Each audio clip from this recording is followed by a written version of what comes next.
I ran 11 weeks of water at Rill Station, and I never once asked her name. That is the whole confession, if you want it up front. Everything after this is just me taking the long way around to it. The water point sat at the low corner of the fob where the ground sloped toward the wadi, because that is where they always put water, downhill of everything, so that if something ruptured it ran away from the ammunition, and away from the aid station and away from the brigade tent, and toward nothing but a dry riverbed and a wire fence and 11 kilometers of open brown country. It was a good spot. It was also the spot furthest from anything anybody wanted to walk to, which meant nobody walked to it except the men who had to, and the men who had to were mine. I was a staff sergeant then. Denny Rourke.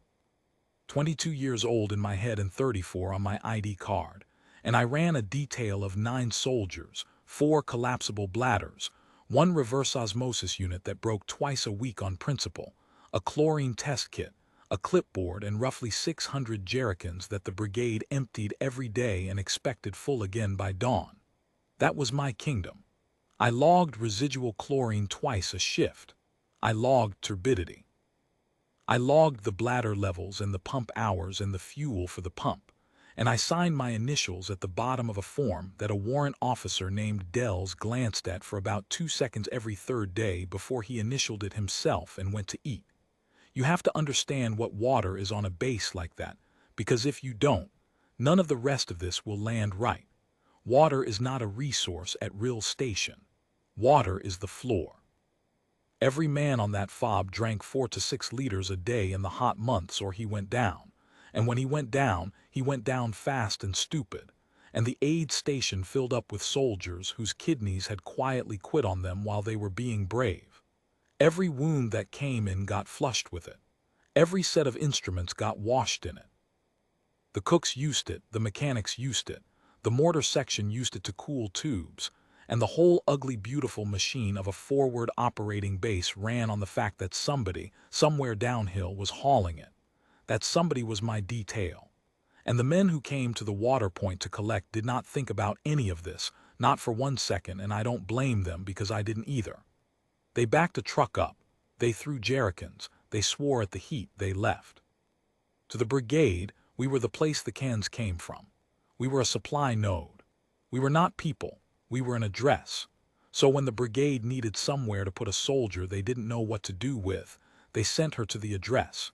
She came in on a Tuesday in the back of a resupply LMTV, sitting on a pallet of bottled water with a duffel between her boots and a hard case beside her that she did not let anybody else lift down. That was the first thing I noticed about her, and I noticed it the way you notice a stone in your boot, as an irritation, not as information.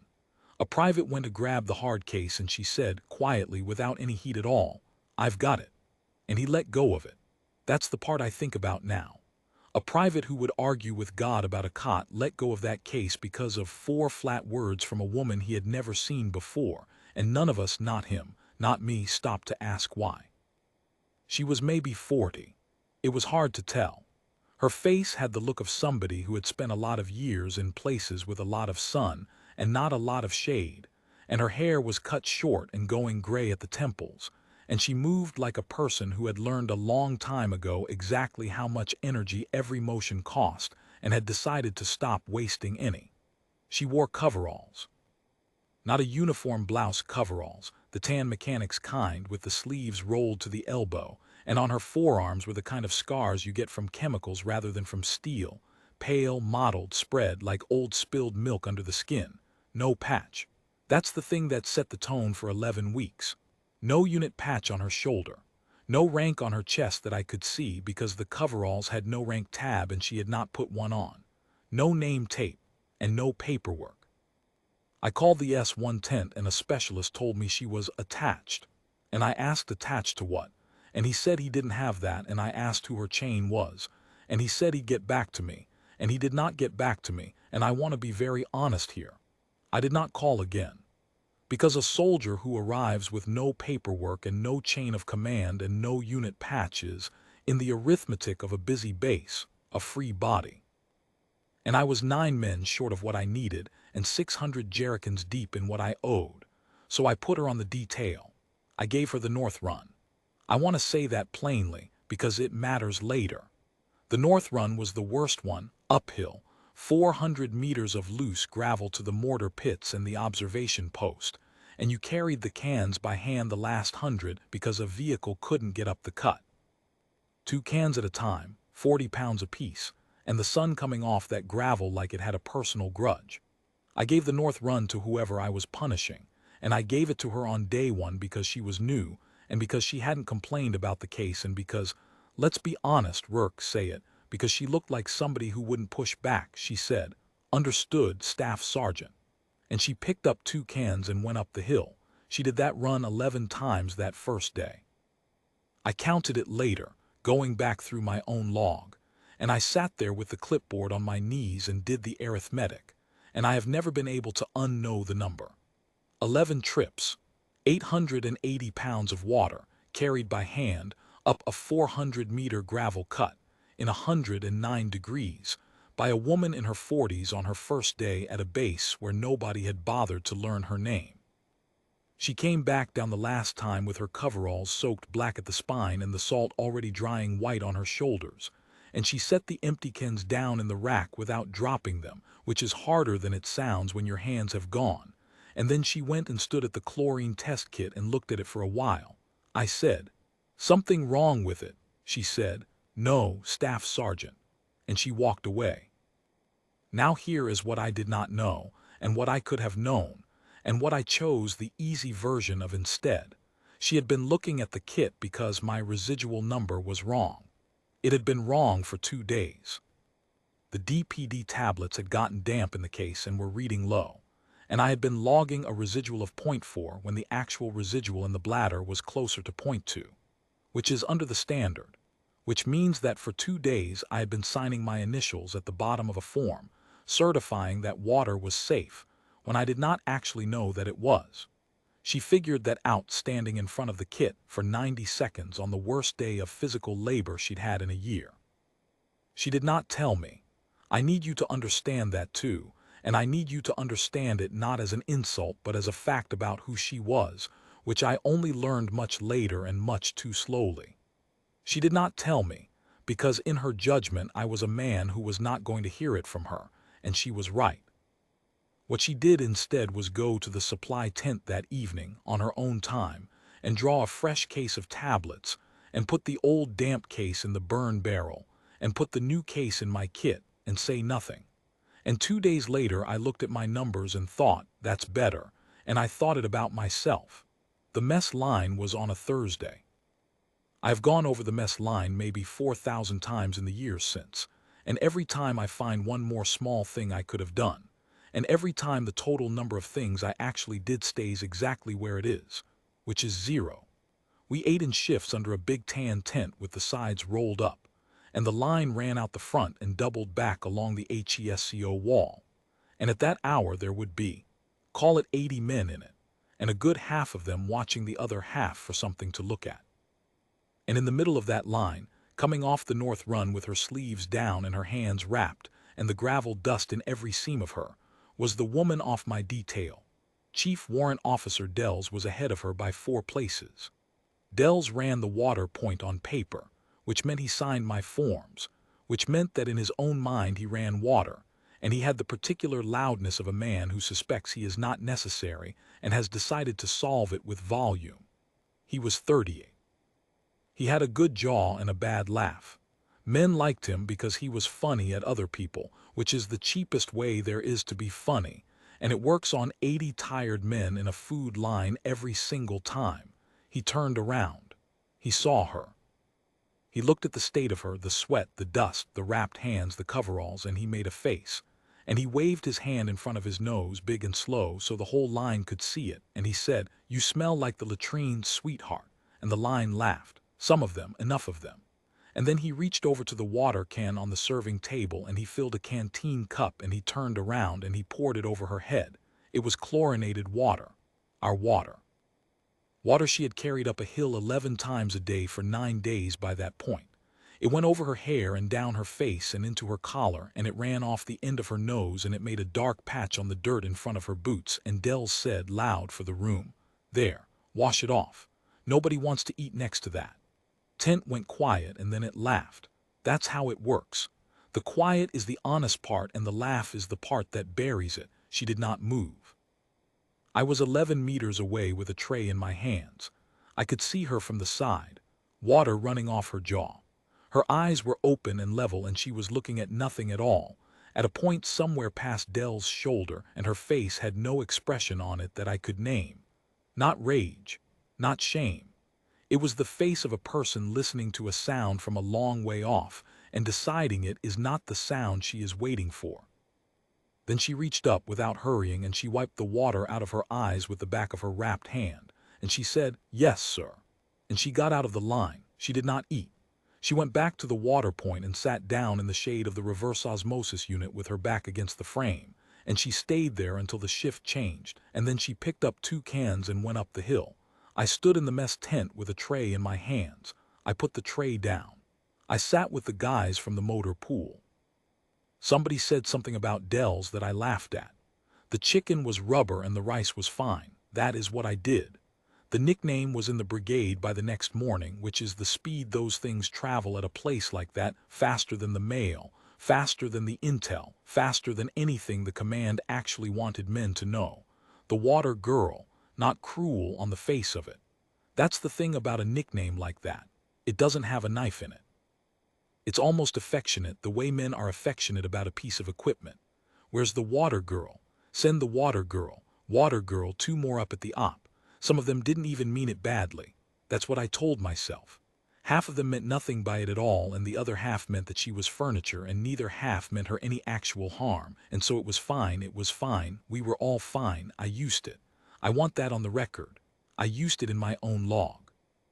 Not in the official column, I wrote detail, unassigned in the official column, because I still did not have paperwork and had never gotten any, but in the margin in my own hand, where I tracked who was doing which run.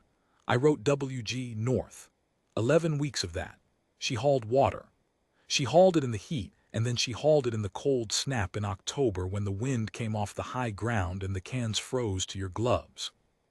She hauled it when the reverse osmosis unit died and we had to run the tanker in from Bastion. And she hauled it when the pump ate a bearing and we hand pumped for 2 days. And she was the only one on my detail who never once, in 11 weeks, asked me for a different run. Men would come down to the water point to look at her. That happened for the first few weeks. They'd find a reason to be there and they'd stand around with their sunglasses on and watch her carry cans up a hill, and then they'd get bored because there is nothing to watch and they'd go away. She never gave them anything. Not a look, not a word, not a flinch. She was as interesting as a wall, and a wall is the safest thing a person can be in a place like that, and it took me a very long time to understand that she had chosen it. Here is what I saw and did not see. 2nd week. The chlorine log. I have already told you about the tablets, but I did not know about the tablets then, and what I saw was this. She stopped by my clipboard on her way past, and she looked at the column of numbers and she said, "Staff Sergeant, your residuals climbing on bladder 3 and flat on the others." I said, "Yeah," she said. "That'll be the sun on the south face of it. It's not climbing, it's concentrating. Your volume's dropping and you don't have a leak, you have evaporation and your gauge is reading the wrong thing." And I said, I can hear myself saying it. I said, "Just do the run." And she said, "Yes, Staff Sergeant." And she did the run. And bladder 3 lost 1,100 liters that month that I never accounted for, and I filed it as consumption and nobody checked because nobody ever checks a water log 4th week. I came down at 4:30 because the pump was making a noise and found her standing beside bladder 2 in the dark, no light, just standing there with one hand flat on the fabric of it. I said, "What are you doing?" She said, "Feeling it."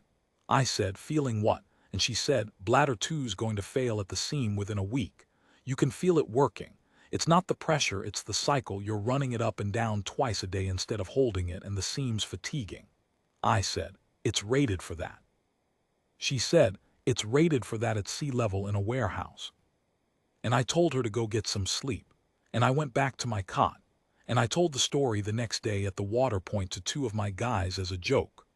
The water girls out there at 4 in the morning cuddling the bladder, and they laughed, and I laughed, and 8 days later the seam on bladder 2 split from end to end and dumped 9,000 liters into the wadi in about 40 seconds, and it took the brigade 3 days to recover from that, and the S4 wrote me up. And I sat in Dell's tent and got chewed out for it, and I did not at any point in any part of that remember what she had said. That's not a figure of speech. I mean, I did not remember it. It was not available to me. I had filed her under a category, and the category did not have a slot in it for a person who could tell me true things, and so the true thing she had told me went into the same place in my head where you put the noise a truck makes. She never mentioned it. Not once. Not on the day it split, when I was standing in 9,000 liters of mud swearing at the sky, and not after. She just took a shovel and started cutting a diversion channel so the rest of it wouldn't undercut the pump pad, and she cut it in exactly the right place, and I did not ask myself how she knew where that was. 6th week. This is the one that should have ended it. We had a scare. A truck came back in from a village call with a jerrican in the bed that hadn't gone out with it, local can, unmarked, half full of something that was not water. And a young sergeant, being a good young sergeant, brought it straight to the water point, because where else do you take a can? He set it down on my table. She was 10 meters away, racking empties, and she stopped and she said very calmly, "Don't open that." Sergeant already had his hand on the cap.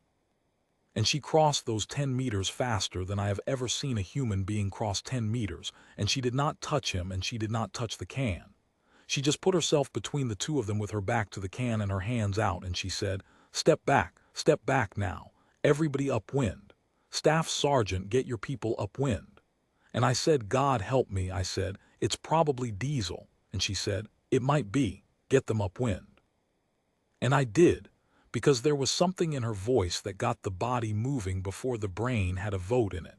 And my 9 men went upwind and stood in a stupid huddle by the HESCO and watched. And she went and got her hard case out of her tent. She came back with a mask on. Not the issued one, a different one, an older-looking one with a different filter mount. And she had it on her face in the time it takes most soldiers to find theirs. And she had gloves on, the heavy kind, and she had a paper strip in her hand. She didn't open the can. She never opened it.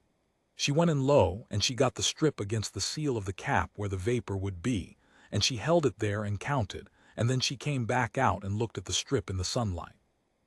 And she took the mask off and she said, "It's diesel," and she walked away and racked the rest of the empties. The sergeant laughed. It was a relieved laugh, an embarrassed one, the kind you make when your heart is still going. He said, "Water girl's got a mask." And 2 of my guys laughed too. And I stood there and I looked at the paper strip in her hand and I thought, and this is the closest I got in 11 weeks. This is the high water mark of Staff Sergeant Denny Rourke's powers of observation. I thought, where does a water hauler get a colorimetric strip? And then the pump made a noise, and I went to look at the pump. The convoy came in on the 14th of November at 11:40 in the morning, and it came in wrong. You learn to read a returning convoy the way a farmer reads a sky. The speed of it, the spacing, whether the gunners are up or down, whether the lead vehicle stops at the ECP like it's supposed to or just comes through. This one came through. It came through fast and it came through ragged, and the 3rd truck was being driven with the doors open, which no one does ever, unless the man inside cannot stand what is in there with him. They had been out to a depot 40 kilometers northwest, an old agricultural storage site, the kind of place that had been a co-op warehouse before the war and a weapons cache after it, and on that particular morning the target of a strike that had gone in at dawn. The convoy's job was to walk the site afterward, look at what was in the rubble, take pictures, come home. They came home with 11 men who could not stop coughing. I saw them unload at the aid station because everyone saw them unload at the aid station. The whole base drifted that way, the way it does. And what I saw was 11 soldiers coming off those trucks bent over, hands on knees, coughing so hard they were retching and their eyes were streaming and their noses were running. And their pupils, I got close enough to see this on one of them, a kid from Bravo, and I will not forget it. Their pupils were the size of the head of a pin. Black points in wide, wet eyes. And a medic I knew, a good one, a staff sergeant named Ocampo, went white to the lips and said one word out loud that he should not have said out loud. And once he said it, it was in the air of that base and it could not be taken back. He said, "Nerve." I don't need to explain to you what happens to a forward operating base when the word nerve goes up. The alarm went. Everyone masked. 900 men on that fob went to their carriers and pulled their masks and cleared and sealed them. And my own hands were shaking so hard I fumbled my second strap. And I sat down in the dirt at the water point with a mask on my face, and my heart going like a bird in a box.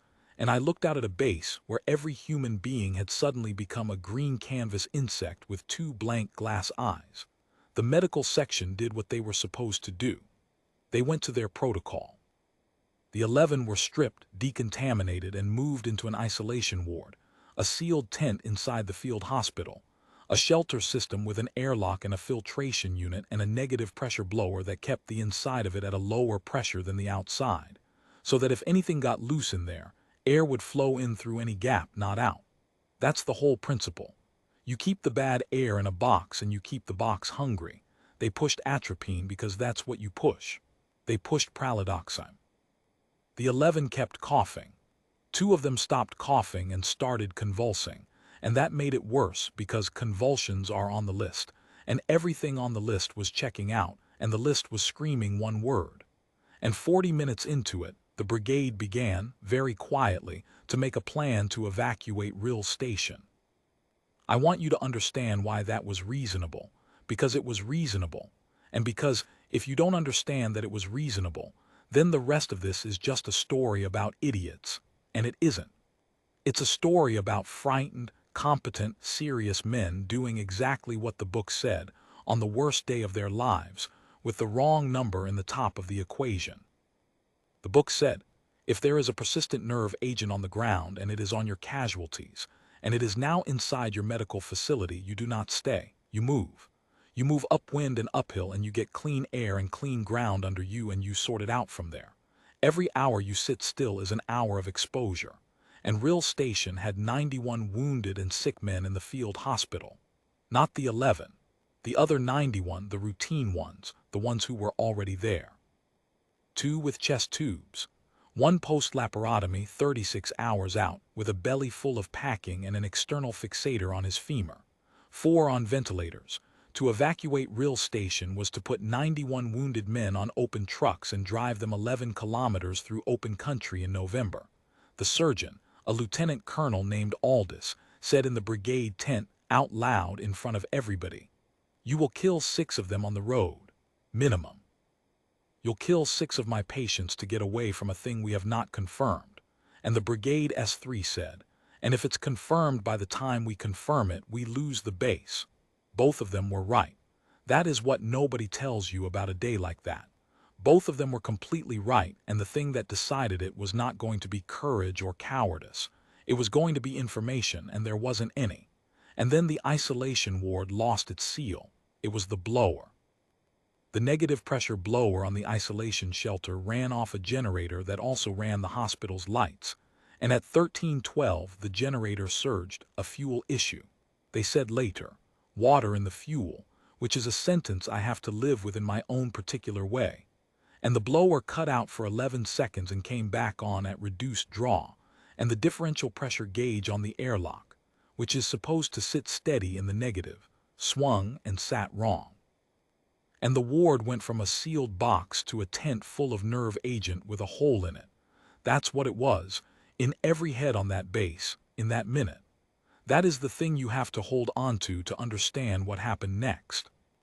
Every single person at Rill Station believed, with excellent reason, following the correct procedure, using the right equipment, that there was an open, leaking, contaminated tent in the middle of the field hospital, 11 of their own men dying inside it, and a plan on the table that would kill 6 more.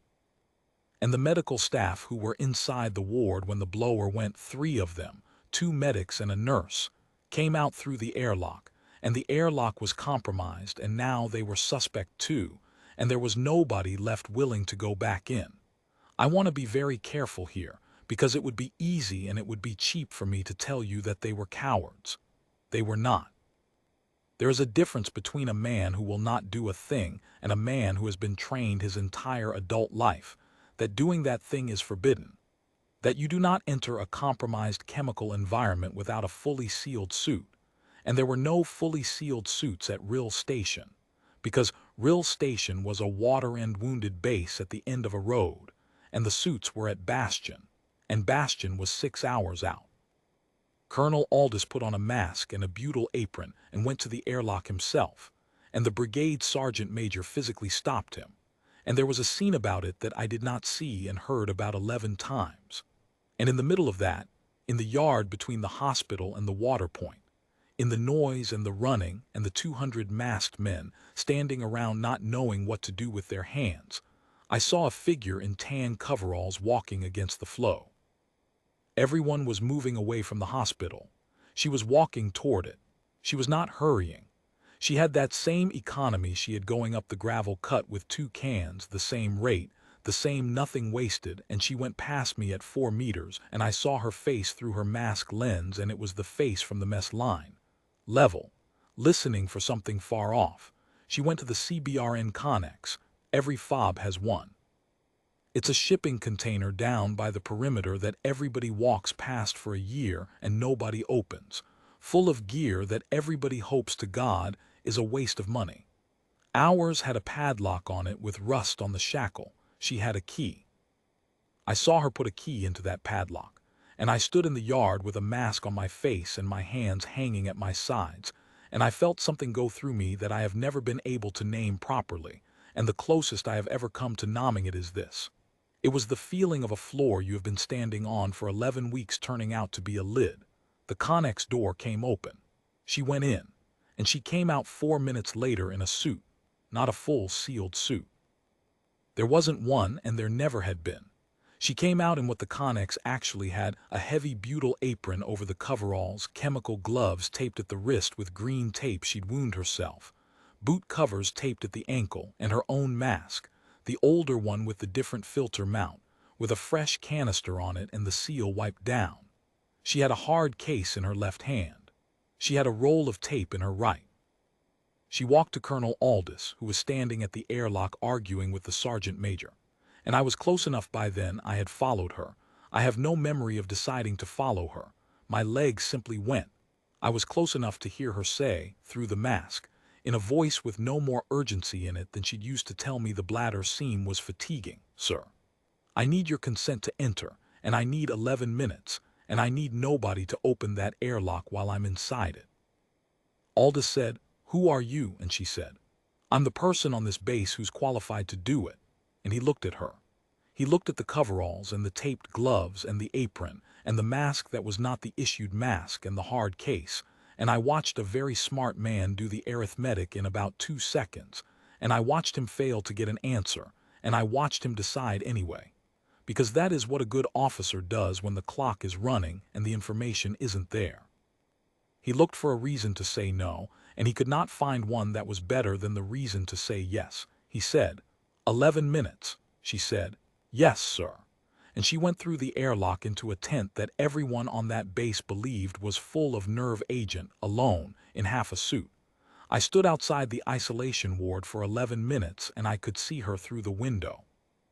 They put a window in those shelters, a clear panel about the size of a dinner tray at chest height in the airlock wall, so that the people outside can see the people inside. It's a small mercy.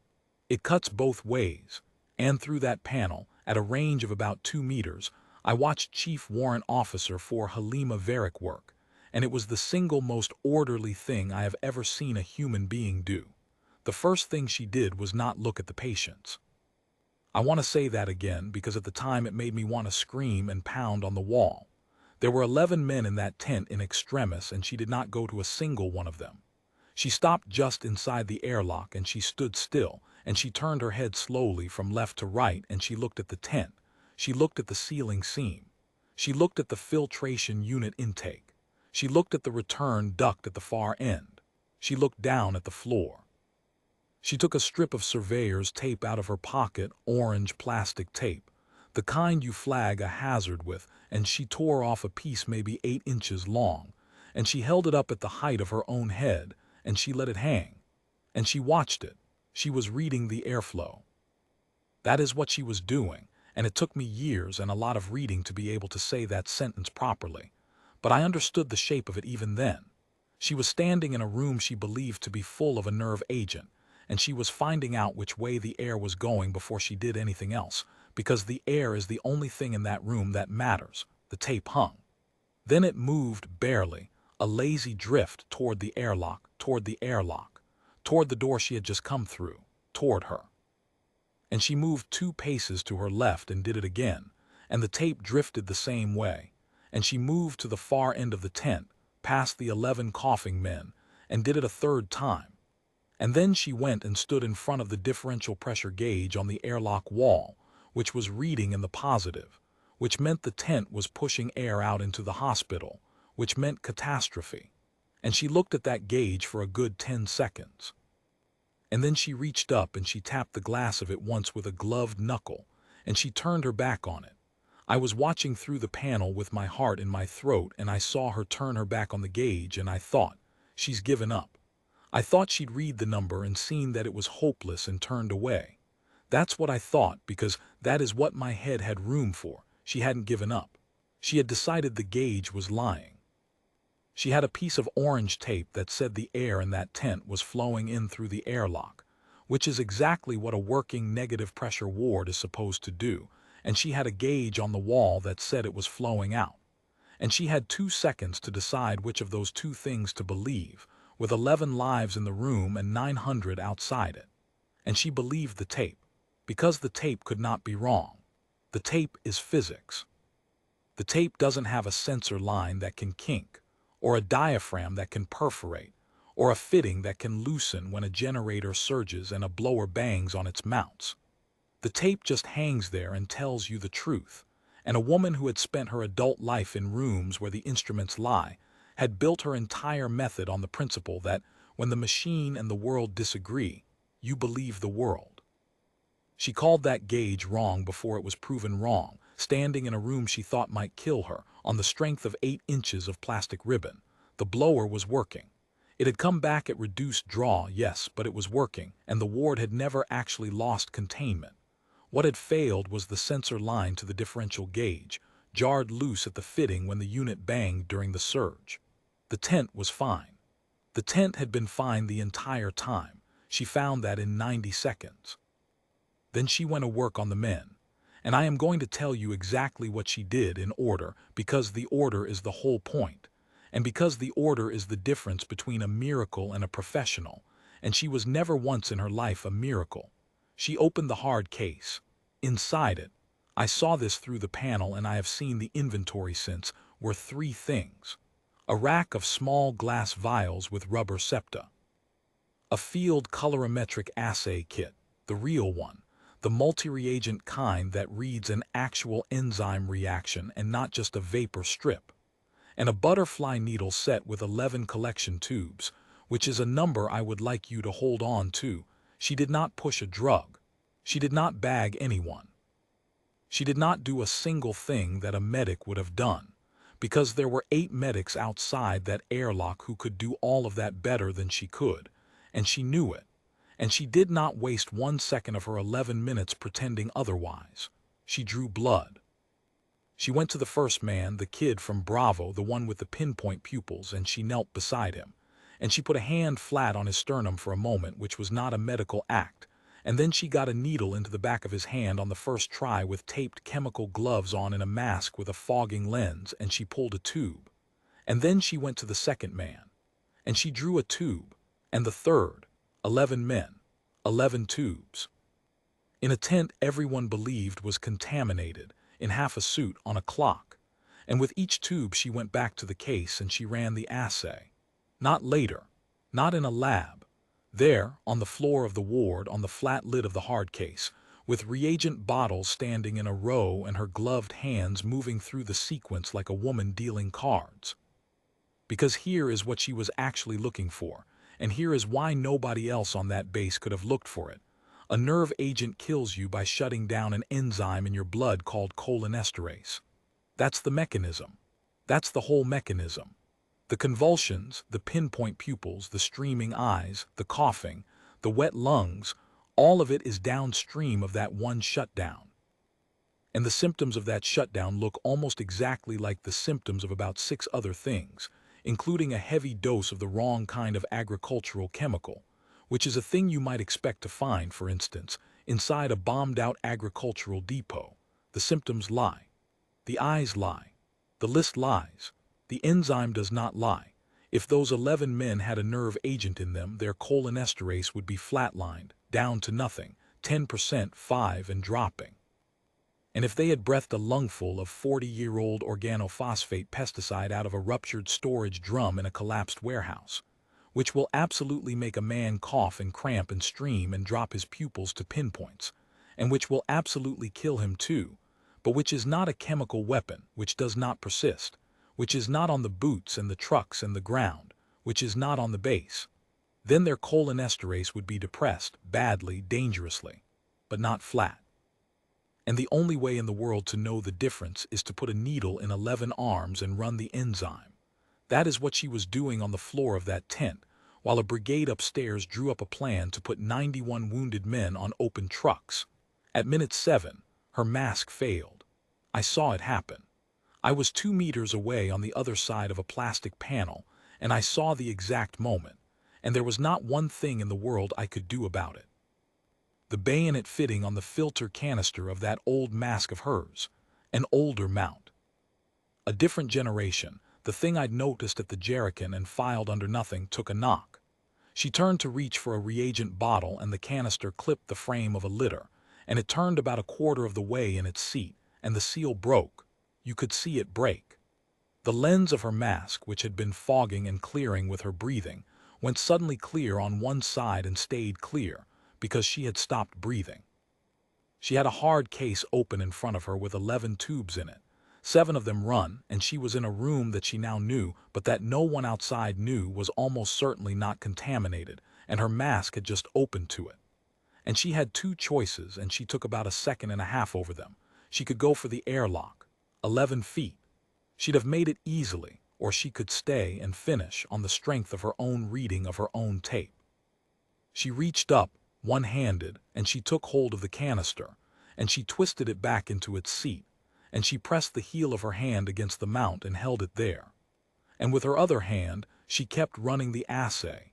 She ran 4 more tubes with her left hand alone, holding her own mask together with her right, in a tent full of a thing she had bet her life did not exist. And every 20 seconds or so, she had to let go of the mount to steady a bottle, and every time she let go you could see the lens fog again as she breathed, and every time she was finished with the bottle her hand came straight back up to the mount.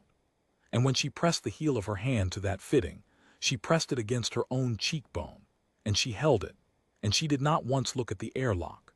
That is the closest thing to courage I have seen in my life, and there was nothing loud about it at all. It was a woman doing arithmetic with her hand on her own face. She came out at minute 11. She came through the airlock and she stood in the yard with the sun on her, and there were maybe 40 men standing in a wide half circle around that airlock and not one of them moved, and she reached up and she unclipped her mask and she pulled it off her head, and she took a breath of the outside air like a person who had been underwater, and then she coughed.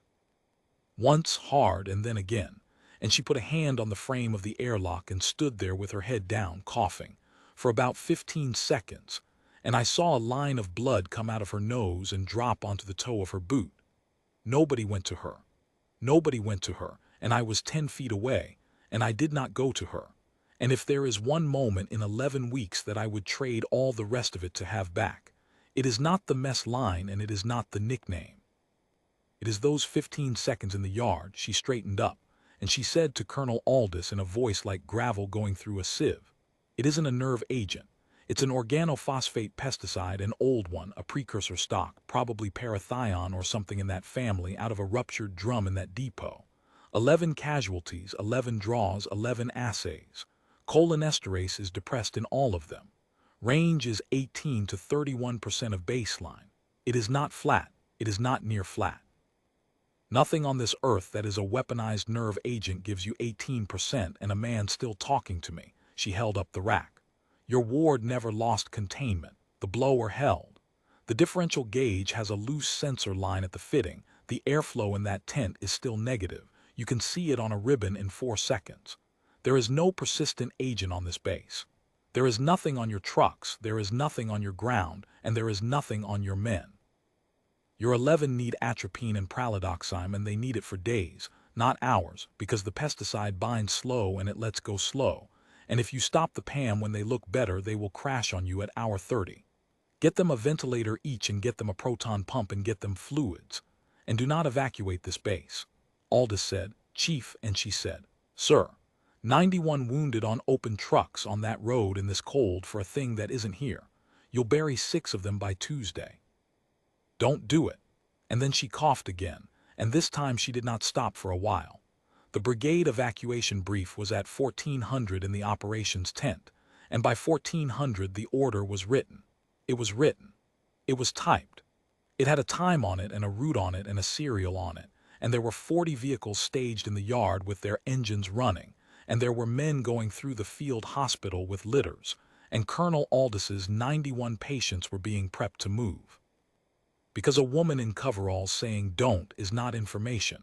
It is not a document. It is not a chain of custody. It is a person with a nosebleed and a rack of tubes standing in a yard, and the United States Army does not, and cannot and should not, halt a brigade movement on the strength of that. The S3 was reading the order out at the map board. Route, order of march, dismount points, the whole thing in that flat, fast way. 30-odd officers and senior NCOs standing in a tent with maps behind them and the generator humming. And Colonel Aldis, who had been standing at the back of that tent with his arms folded and his jaw set, said in the middle of the S3 sentence, not signing it. The tent stopped. The brigade commander, a colonel named Priest, a careful man, a good one, said, say again, Aldis. And Aldis said, the evacuation order requires a medical concurrence and a CBRN concurrence. I am the medical authority on this base, and I am telling you I will not sign a movement order for 91 casualties on the basis of an unconfirmed agent. I will sign it the second somebody hands me a confirmation. Nobody has. And Priest said, then get me the CBRN concurrence. Who's the CBRN authority for this fob? And the S3 looked at his own roster and turned a page and looked at it again. And there was a silence in that tent that I have thought about for the rest of my life. Because the answer was on the roster. It had been on the roster since the 2nd week of September. It had been on every roster, every single day in the line where nobody reads in the block for the attached technical staff, and I had a copy of that roster in my own binder at the water point with a coffee ring on it. The S3 said, slowly, Sir, we have a CBRN authority attached. She's a chief warrant 4. Priest said, then where is she? And Chief Warrant Officer Dells, who was standing at the map board because he was always standing wherever the map board was, said, and I have to give it to him, he said it in complete innocence. He genuinely did not know, and that is somehow so much worse, sir. We don't have a Chief 4 here. The only extra body we've got is the water debt. And he stopped. I was standing in the back of that tent because Aldis had told me to bring the water logs, and I watched Chief Warrant Officer Dells stop in the middle of a word. And then the S3, without being told, pulled the record up on the screen at the map board. The brigade tent had a big flat monitor on a stand that they used for the imagery and the graphics. And the personnel record came up on that screen in front of the brigade commander, the operations officer, the surgeon, the sergeant major Dells, and every field grade officer at Rill Station, the photo first. Coveralls off, blouse on. Her face, the same face, the level eyes, the same nothing. Then the line under it, VRICKHALM. CW4. 74D, CBRN Defense. Technical warrant chemical and under that, call sign. ASHFALL and under that a service block that took up a third of the screen, and most of it was blacked out, and the parts that weren't blacked out were technical escort and a decoration. And a date. And an incident line 4 years old that read, Depot 9 Containment Breach Live Agent, Sole Survivor. Sole unassisted egress and at the bottom of the record, in the block for publications and doctrine, 1 line, author, Field Breach Protocol Card, FM 311 Series, 2NDED. Every man in that tent was carrying that card. It is a laminated yellow card, about the size of a playing card, and it lives in the pouch of your protective mask carrier. And it tells you in 11 numbered steps what to do when your seal is compromised in a contaminated environment. Every soldier at Rill Station had one. Every soldier in the army had one. 900 men on that base had her instructions strapped to their thigh and had never once looked at the name on the back of it. She had written the card that told 900 men how to survive the exact thing she had just walked into with her hand pressed against her own face. Nobody said anything. And then the brigade commander of Rill Station, a full colonel, stood up. He did not say a word. He just stood up out of his chair, at the map board in the middle of an evacuation brief. And then Colonel Aldous stood up, and then the sergeant major, and then the S3, and then a major from the fire cell, and then 2 captains, and then it went through that tent like water going over a lip, every man in it on his feet in silence looking at a screen. And Chief Warrant Officer Dells stood up last, and he stood up like a man being lifted by the collar. They found her at the water point. Of course they did. Where else would she be? The order had not been rescinded yet, and the trucks were still running, and there were 91 men who were going to need water on the road if it went. And so Chief Warrant Officer 4 Halima Varick, 4 years the sole survivor of Depot 9, author of the card and every mask carrier in the United States Army, was down at the low end of the base in her coveralls, coughing, filling jerricans. She had done 4. I know because I counted the ones in the rack. Colonel Priest came down the slope with the sergeant major and Aldous and about 6 others, and I was standing right there with my clipboard, and I do not think a single one of them saw me. Priest said, "Chief Varick." She straightened up from the spigot and she came to attention and she said, "Sir." And Priest, a colonel in front of his staff, said, "I owe you an apology. This command owes you an apology. And you are going to get it in front of every man on this base at 1700 in the yard, and I am going to make it myself." And she said, "No, sir." The sergeant major's head came around. She said it again, quietly, respectfully, absolutely immovably. "No, sir, respectfully, don't." Priest said, "Chief." And she said, "Sir, if you stand 900 men in a yard and tell them you were wrong about me, you'll have given them a story. In a month it'll be a good story, and in a year it'll be a funny one. And not one man will be better at his job for it. That's not what I want from this base." And Priest said, "Then what do you want?" And she said, "I want the gauge on that ward replaced, and I want a ribbon taped to the airlock frame, and I want you to teach every medic on this fob to read the ribbon and not the gauge. I want the fuel filters on the hospital generator changed on a schedule, and I want somebody's name on the schedule. I want 11 blood draw kits and 2 assay kits in that CBRN Connex instead of 1. And I want the lock cut off it and a hasp put on, because a padlock with rust on it is a padlock nobody's opened in a year. And I want your soldiers to be taught that the eyes lie and the enzyme doesn't. That's the whole thing, sir. That's all of it. That's what would have saved my team at the depot, and it is what saved your 91 today, and it is worth more to you than an apology." There was a long quiet. And then Colonel Priest said, "Sergeant Major, write it down." And the sergeant major took out a green notebook and wrote it down, standing in the mud at the water point, while a Chief Warrant Officer 4 in stained coveralls stood at attention in front of him with blood dried under her nose. Then Priest said, "Is there nothing you want for yourself, Chief?" And she looked past him up the slope at the base, and she said, "I'd like a can of the good coffee, sir, and I'd like to not be moved out of this billet. I've got 11 weeks left and I've been sleeping fine." Dells was standing 8 feet behind the colonel. I watched him the whole time because I could not look at her. He had gone a color I had not previously seen on a living man. He stood there through all of it, and when Priest turned to go, Dells did not turn with him. He stayed. And when the others had gone up the slope, he stepped forward and he opened his mouth, and I honestly do not know what he was going to say, and neither, I think, did he. And Chief Varick said, not unkindly, not coldly, just flatly, the way you tell a man the time, "Chief, your canteen cup's on the table there. It's still yours." And she picked up 2 jerricans and walked up the hill to the mortar pits. She never once in 11 weeks answered the nickname. I have thought about that more than any other single thing. Not once.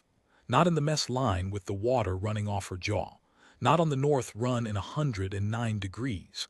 Not in the yard with her nose bleeding and 40 men standing around her in a circle like she was a fire they were afraid to warm their hands at. Not that night, not the next week, not on the day she left. She never told a single soul on that base what she was, and she would have finished her rotation and gone home, and let 900 men go on calling her the water girl for the rest of their lives, and she would not have minded. And the only reason any of us ever knew is that a gauge came loose in a tent, and she had to open a case. She hauled water for 11 weeks because a staff sergeant with a clipboard told her to. She hauled it because the base needed it, and because she had been given a job, and because, and this is the part that took me years and a lot of quiet nights to arrive at, because in her arithmetic, the hauling and the 11 blood draws were the same act. They were both the thing that kept men alive. One of them just had a nickname attached to it. We did not evacuate Rill Station. The 11 from the depot lived. All of them. The kid from Bravo went back to the world with lungs that will never be right in a story he tells badly. And he is 39 years old now, and he has a daughter, and I have met her. Aldis's 91 never went on the road. 6 of them, by his own count, would not have come off it. The gauge got replaced. The ribbon went on the airlock frame, orange surveyor's tape, 8 inches, taped at the top and left to hang. And every medic at Rill Station for the next 2 years was taught to look at the ribbon first and the gauge second, and they called it the ribbon check. And I do not believe 1 man in 10 of them knew where it came from. Dells put in for a transfer in December and got it. I do not know what became of him, and I have made my peace with not knowing. And I got up at 4:30 the morning after in the dark with the frost on the HESCO, and I went down to the water point, and I filled every jerrican on the North Run rack myself, 61 cans. It took me until the sun came up. My back has never been the same, and I am not looking for sympathy about it. She came down at 600 and found me doing it. She stood there for a second with her hands in her pockets, and she looked at the rack and she looked at me. And I said, "Chief, I never asked your name." And she said, "No, Staff Sergeant, you didn't." And she waited. And I want to tell you that I made a speech. I want to tell you that I said the right thing, that I found the words, that 11 weeks of it came out of me clean and honest in the cold at the water point. What I said was, "I'm sorry," which is not enough and was never going to be, and is the only thing I had. And she looked at me for a while, and then she nodded once and she said, "Then don't do it to the next one." And she picked up 2 cans and she went up the hill. I have been out of the Army for 9 years. I run a municipal water treatment plant in a town of 11,000 people in eastern Ohio, and I am good at it. And one of the reasons I am good at it is that there is a piece of orange surveyor's tape hanging from a nail above the door of my control room, and every man and woman who works for me knows what it is for.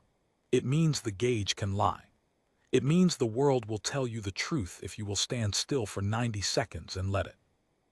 And it means, and I have never said this part out loud to any of them, and I am not sure I could, that the person who is carrying the water for you is not the least important person in the room.